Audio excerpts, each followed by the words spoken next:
As veias abertas da América Latina. A marginalização dos homens e das regiões. Grow with Brazil. Grandes anúncios nos jornais de Nova York exortam os empresários norte-americanos a participar do impetuoso crescimento do gigante dos trópicos. A cidade de São Paulo dorme com os olhos abertos. Aturdem seus ouvidos a crepitação do desenvolvimento. Surgem fábricas e arranha-céus, pontes e estradas, como brotam, subitamente, certas plantas selvagens nas terras cálidas. Mas a tradução correta daquele slogan publicitário seria, sabe-se muito bem, cresça à custa do Brasil. O desenvolvimento é um banquete de escassos convidados, embora seus resplendores enganem, e os pratos principais estão reservados às mandíbulas estrangeiras. O Brasil já tem mais de 90 milhões de habitantes e duplicará sua população antes do final deste século. Mas as fábricas modernas economizam mão de obra e, terra adentro, um invicto latifúndio nega trabalho. Um menino esfarrapado contempla, com um brilho no olhar, o túnel mais longo do mundo, recém-inaugurado no Rio de Janeiro. O menino esfarrapado está orgulhoso de seu país, e com razão, mas é analfabeto e furta para comer. Em toda a América Latina, a irrupção do capital estrangeiro na área manufatureira, recebida com tanto entusiasmo, evidenciou ainda mais as diferenças entre os modelos clássicos de industrialização, tal como se leem na história dos países hoje desenvolvidos, e as características que o processo mostra na América Latina. O sistema vomita homens, mas a indústria se dá ao luxo de sacrificar mão de obra numa proporção maior do que a da Europa. Não existe nenhuma relação coerente entre a mão de obra disponível e a tecnologia que se aplica, exceto a que nasce da conveniência de usar uma das forças de trabalho mais baratas do mundo. Terras ricas, subsolo riquíssimos, homens muito pobres. Neste reino da abundância e do desamparo, a imensa marginalização dos trabalhadores, que o sistema lança à beira do caminho, frustra o desenvolvimento do mercado interno e avilta o nível dos salários. A perpetuação do regime vigente de propriedade de terra não só aguça o crônico problema da baixa produtividade rural, pelo desperdício de terra e capital nas grandes fazendas improdutivas, e o desperdício de mão de obra na proliferação dos minifúndios, como também deriva numa drenagem caudalosa e crescente de trabalhadores desempregados em direção às cidades. O subemprego rural transforma-se em subemprego urbano.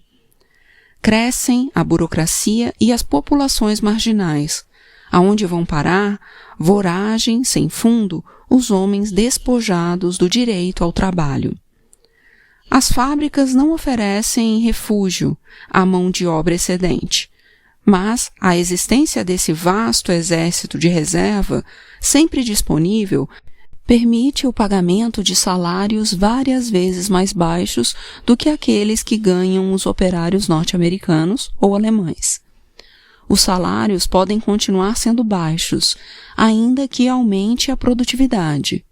E a produtividade aumenta à custa da diminuição da mão de obra. A industrialização satelitizada tem um caráter excludente. As massas se multiplicam em ritmo vertiginoso nesta região que ostenta o mais alto índice de crescimento demográfico do planeta. Mas o desenvolvimento do capitalismo dependente, uma viagem com mais náufragos do que navegantes, marginaliza muito mais pessoas do que é capaz de integrar. A proporção de trabalhadores da indústria manufatureira dentro do total da população ativa latino-americana diminui ao invés de aumentar. Havia 14,5% de trabalhadores na década de 50, hoje há 11,5%. No Brasil, segundo um estudo recente, o número total de novos empregos que seria necessário criar é de 1,5 milhão por ano durante a próxima década.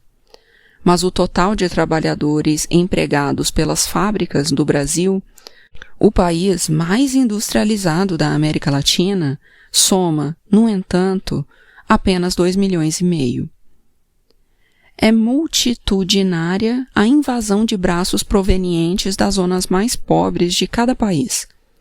As cidades excitam e defraudam as expectativas de trabalho de famílias inteiras, atraídas pela esperança de elevar o nível de vida e conseguir um lugar no grande circo mágico da civilização urbana. Uma escada rolante é a revelação do paraíso. Mas o deslumbramento não se come. A cidade torna os pobres ainda mais pobres, pois cruelmente lhes oferecem miragem de riquezas às quais jamais terão acesso.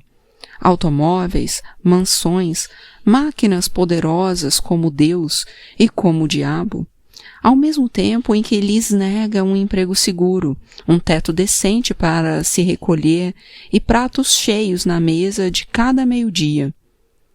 Um organismo das Nações Unidas estima que ao menos a 1/4 da população das cidades latino-americanas habita assentamentos que escapam às normas modernas de construção urbana. Extenso eufemismo dos técnicos para designar tugúrios conhecidos como favelas no Rio de Janeiro, calampas em Santiago de Chile, jacales no México, barrios em Caracas, barriadas em Lima, vilas miséria em Buenos Aires e cantegriles em Montevidéu. Em casebres de lata, barro e madeira que brotam antes de cada amanhecer nos cinturões das cidades, acumula-se a população marginal, arrojada às cidades pela miséria e pela esperança. Huayco, em Quichua, quer dizer deslizamento de terra, e Huayco chamam os peruanos a avalanche humana descarregada pela serra sobre a capital da costa. Quase 70% dos habitantes de Lima vêm das províncias. Em Caracas, os chamam todeiros, porque fazem de tudo. Os marginalizados vivem de biscates, mordiscando trabalhos aos pouquinhos e, de quando em quando, ou cumprem tarefas sórdidas ou proibidas, são serventes ou pedreiros ocasionais, vendedores de limonada ou qualquer coisa, ocasionais eletricistas, ou bombeiros hidráulicos, ou pintores de parede, mendigos, ladrões, flanelinhas, braços disponíveis para o que apareça. Como os marginalizados crescem mais depressa do que os integrados, as nações prevêem, no estudo citado, que dentro de curtos anos os assentamentos irregulares vão albergar a maioria da população urbana, uma maioria de derrotados. Enquanto isso, o sistema opta por esconder o lixo debaixo do tapete. Vai varrendo, a ponta de metralhadora, as favelas dos morros da Bahia e as vilas miséria da capital federal. Empurra os marginalizados aos milhares e milhares, para longe da vista. Rio de Janeiro e Buenos Aires escamoteiam o espetáculo da miséria que o sistema produz e, em seguida, só se verá a mastigação da prosperidade, não os seus excrementos. Nessas cidades onde se dilapa a riqueza que a Argentina e o Brasil inteiro criam. Dentro de cada país se reproduz o sistema internacional de domínio que cada país padece. A concentração da indústria em determinadas zonas reflete a concentração prévia da demanda nos grandes portos ou zonas exportadoras. 80% da indústria brasileira está localizada no Triângulo do Sudeste, São Paulo, Rio de Janeiro e Belo Horizonte, enquanto o Nordeste famélico tem uma participação cada vez menor no produto industrial nacional. 2/3 da indústria argentina estão em Buenos Aires e Rosário. Montevidéu abarca 3/4 partes da indústria uruguaia. E outro tanto ocorre em Santiago e Valparaíso, no Chile. Lima e seu porto concentram 60% da indústria peruana.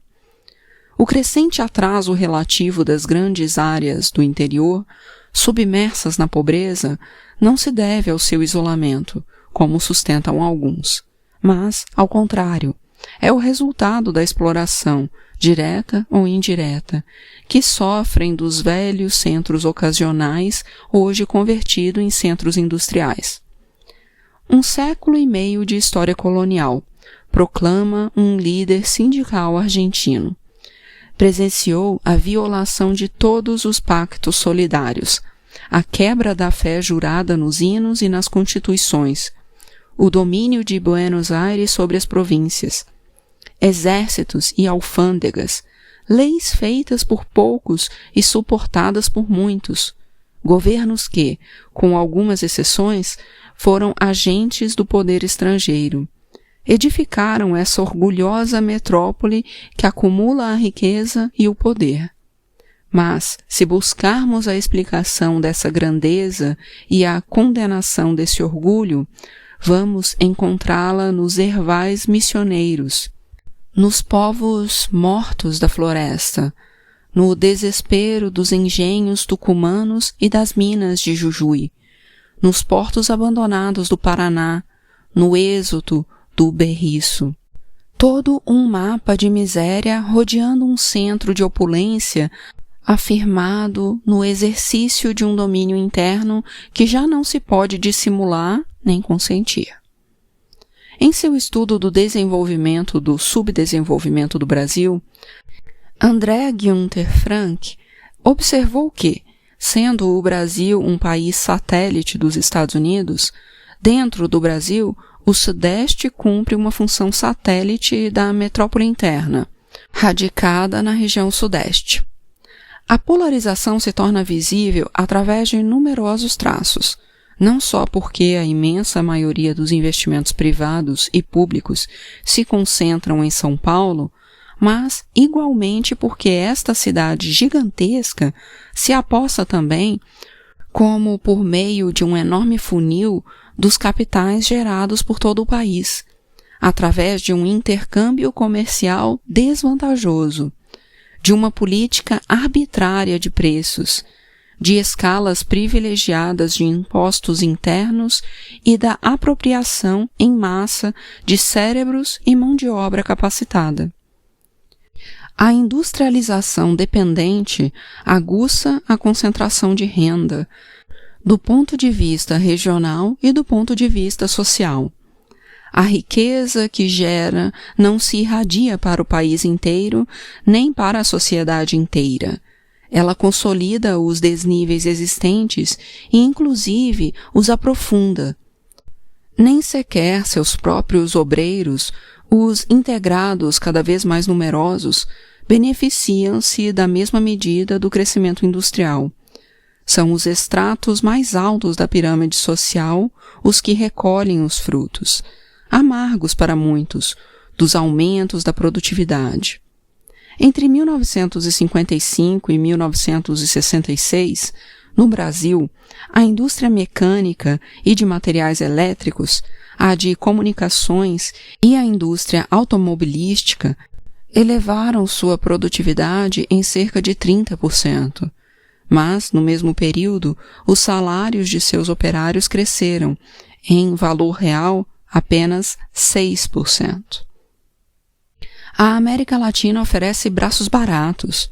Em 1961, o salário hora médio nos Estados Unidos elevara-se a $2. Na Argentina, era de 32 centavos. No Brasil, 28. Na Colômbia, 17. No México, 16. E na Guatemala chegava a apenas 10 centavos. Desde então, a brecha cresceu. Para ganhar o que um operário francês ganha em 1 hora, o brasileiro, atualmente, precisa trabalhar 2 dias e meio. Com pouco mais de 10 horas de serviço, o operário estadunidense ganha o equivalente a 1 mês de trabalho do carioca. E para receber o salário superior ao correspondente a uma jornada de 8 horas de um operário do Rio de Janeiro, é suficiente que o inglês e o alemão trabalhem em menos de 30 minutos. O baixo nível de salários da América Latina só se traduz em preços baixos nos mercados internacionais, onde a região oferece suas matérias-primas a cotações exíguas para que sejam beneficiados os consumidores dos países ricos. Nos mercados internos, em troca, onde a indústria desnacionalizada vende manufaturas, os preços são altos, para que sejam altíssimos os lucros das corporações imperialistas. Todos os economistas coincidem em reconhecer a importância do crescimento da demanda como catapulta do desenvolvimento industrial. Na América Latina, a indústria estrangeira não mostra o menor interesse em ampliar, em extensão e profundidade, o mercado de massas, que só poderia crescer horizontal e verticalmente se apressada a colocação em prática de profundas transformações em toda a estrutura econômico-social, o que implicaria a eclosão de inconvenientes tormentas políticas. O poder de compra da população assalariada, já intervindos ou aniquilados ou domesticados os sindicatos das cidades mais industrializadas, não cresce em medida bastante, e tampouco baixam os preços dos artigos industriais. Esta é uma região gigantesca, com um mercado potencial enorme, e um mercado real reduzido pela pobreza de suas maiorias. Virtualmente, a produção das grandes fábricas de automóveis ou refrigeradores se dirige ao consumo de apenas 5% da população latino-americana. Apenas 1 em cada 4 brasileiros pode se considerar um consumidor real.